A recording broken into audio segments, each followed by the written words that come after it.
This place attracts a lot of weirdos, guilty as charged.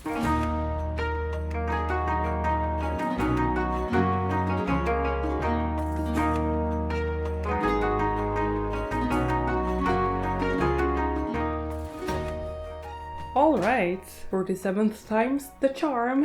Hi there friend, it's Mando and I'm back with another fashionably anachronistic outfit to get nerdy.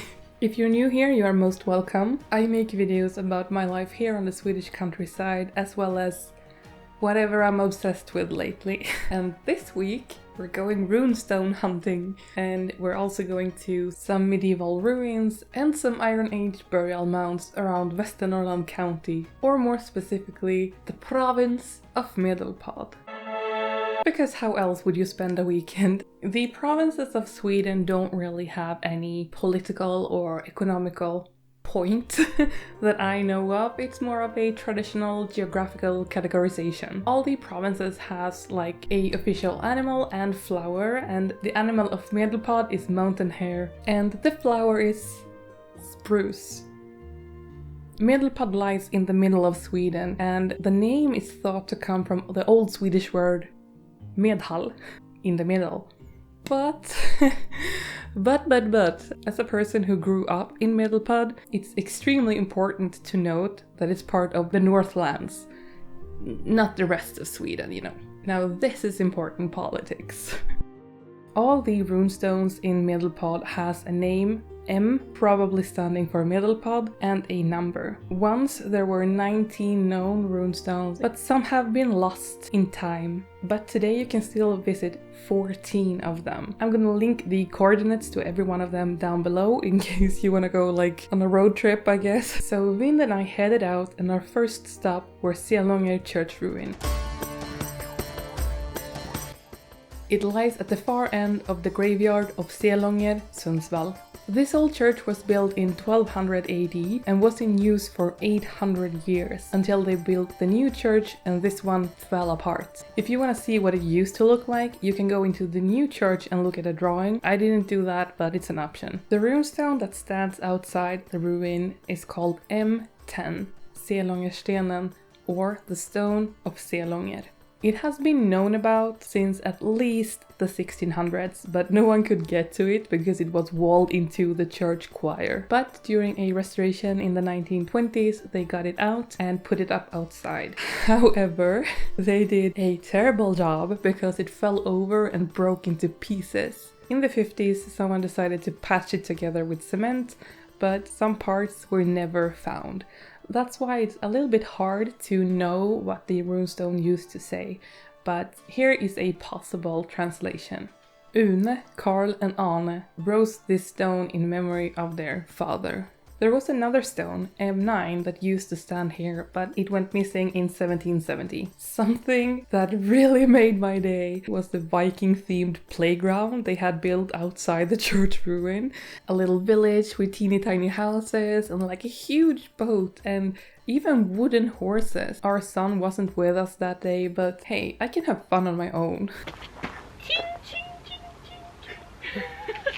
Not far from Selånger lies the Iron Age grave field of Högom, with one of Västernorrland County's most famous burial mounds, or tamulai as it's also called. We decided to have our lunch here, and it's so strange to think that this is actually a graveyard because it's treated more like a park. They have kite flying competitions here in the summer, and in the winter children sleigh down the burial mounds. When I was in my early 20s, me and a bunch of people started to meet up here every Walpurgis and partied all night dressed as pirates. I think this place attracts a lot of weirdos, guilty as charged. There are currently 10 tamulai on this grave field. There used to be more, but you know, society happened. Some of the burial mounds are still untouched, while others have been excavated by archaeologists. The most famous of these mounds is called Tumulus II, and an estimation is that it took 80 people 2 months to build, so it's pretty big. And when they started to excavate it in 1949, the sheer pressure made it too dangerous to open, so their solution was to encapsulate the entire tomb in plaster and send this 9-ton package to Stockholm to be examined by X-ray. And to everyone's surprise, it contained one of the largest finds in Europe from the migration period. The man they found inside is sometimes called the King of Högom, because it's believed he was a chief of a pretty big chunk of northern Sweden. On this grave field stands M11 Högomstenen, or the Stone of Högom. It's one of the most beautiful stones, if you ask me, with its iconic shape and simple but stylish design. In the middle there's a cross, and in a lot of the stones around this area you can see this mishmash of the old ways and the new, the hip thing, Christianity. And through this you can actually see when different parts of Sweden turned Christian. I think all of the rune stones in Medelpad, it's dated to the year 1000 AD. According to a very recent translation, it reads, Gunun and Turjat. They had this stone raised in memory of Torsten, their son, and Örn and Und were his brothers. What's a bit unusual with this stone is that the female name comes before the man's, which is why this translation wasn't really accepted until like a year ago. It happens so rarely. All the runestones in the area also have very unusual names that aren't found anywhere else in Sweden. This stone, though, has a complicated history. Time for the tea! No one really knows where it originally stood because it has been moved around so many times. Eventually the people placed it on top of one of the burial mounds, but in 1911 a Society for Historical Preservation took the stone and moved it to the outdoor museum of the North Mountain of Sundsvall. They had the law on their side, but they still moved it in the middle of the night, so I assume they knew that people would be pretty upset about it, and the people of Högom were furious and they demanded that the stone would be moved back, and it was moved back that very same year, and they placed it on the edge of the grave field facing the road and the river, which is a very historically possible, or at least accurate, placement, because the runestones were usually placed by roads or water, so the people passing could see it. Next on my list were two stones I really wanted to see, but I did a little mistake here, because they are placed outside a church in Skön, and I went to Skön. So, we skipped the stone that day, but I actually went to see them another day. But for this day, we decided to keep going to Nolby. Nolby is another of those really strange areas where you can really tell how modern society just grew up around an historical area. It's a really nice place with nice houses, and then there's like burial mounds in every corner. The stone that stands here is M1 Nolbystenen, or the Stone of Nolby, and it's a pretty gorgeous piece of rock.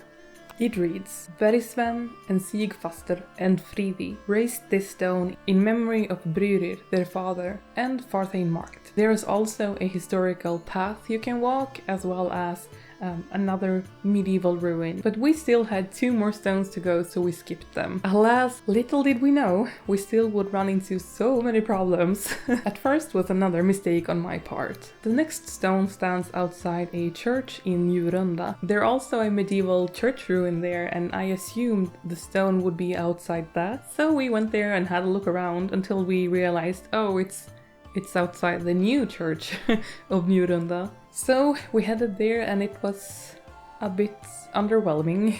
It's called M2, and it's just a little fragment that says it was carved by some dude called Asker. Next to it, I think it's some sort of burial stone. But the next runestone I was so excited for. It was the top of my list for two reasons. It's the only stone in the province that still stands where it was originally raised, and it's taller than me. However, we had that issue again that society just grew up and it actually stands on someone's land. And there was only two ways to get to it. Either you pass a field, and you're not allowed to do that because you can ruin the crops. So the only other way was to walk straight by someone's house. And, I don't want to be a bother because they happen to live by some stone I want to see. I called it a day. I did run into this problem one other time. I was out driving with my mom and we saw this sign. And whenever you see this sign, you know that there is something here of historical value. So we drove on the road, but it turned out it wasn't a road. It was this farmer's driveway, and he was pretty upset with us that we just like drove in there. You're allowed to walk everywhere in Sweden, but you can't just drive around on land any way you want. So he was pretty upset, but we apologized and he ended up telling us about the historical thing. It's a Stone Age grave with a 30-year-old woman and her child, and it's the only Stone Age grave that is still known in all of Västernorrland County. However, another day I took my son Ugway and we headed to see those two stones in Skön, and boy were they worth the trouble. They are so gorgeous with their ornamental snakes. The first one is called M15, and like the Stone of Högom, it has a cross on it, which shows that Christian influence. And it reads, Björn erected this stone in memory of Ofrider and in memory of his sons. The other stone, M16, is just a fragment, and people aren't really sure what it used to say, but one source suggests, Björn raised his father or brother, may God help his spirit, carved the runes. On my way there, I did try to find M13, the Stone of Sköle, and on the map it looked like it was really close to the road, but I drove around in a forest for like 45 minutes until I was like, it's just a fragment anyway. However, I know there's really cool ones in a completely different part of Medelpad, so on a third day, I grabbed my little brother and we went there. People around me keeps getting dragged into these things. I'm sorry. No, I'm not. First, we went to see M8, Skölestenen, the Stone of Sköle. If you play Pokemon Go, this is also a Pokestop. The translation reads, Dolga erected this stone in memory of Salve and Björn, her sons. It's located in what I would translate as a folk museum, where they had like dismantled different buildings and moved them there. So it's like a museum with buildings in combination with things. But this stone was found when a farmer was like redoing the stairs on his porch. So he flipped the stone over and ta-da! It's a rune stone. It's really interesting that somewhere during history, these Viking age things didn't really have any value, and people seem to just have thought it was a waste of a good rock. So they just built stuff with it.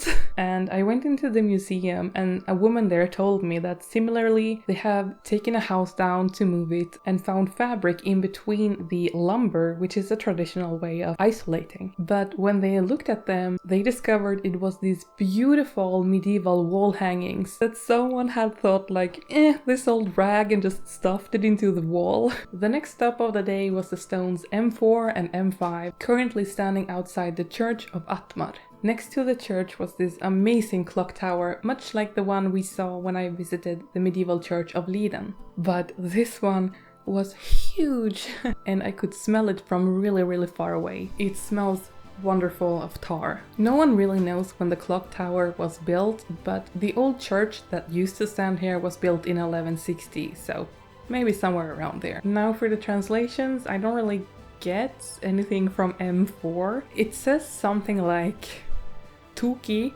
or Fulugi or Ilugi went east with Ingvar, marked the stone.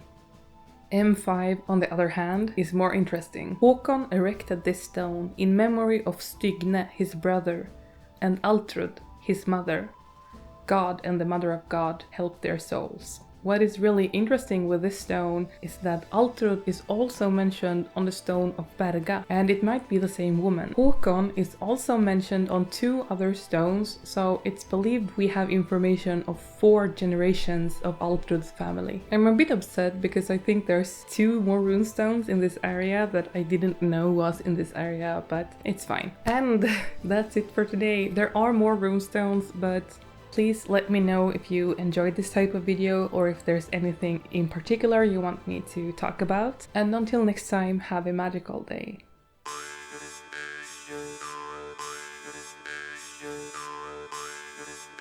Yeah.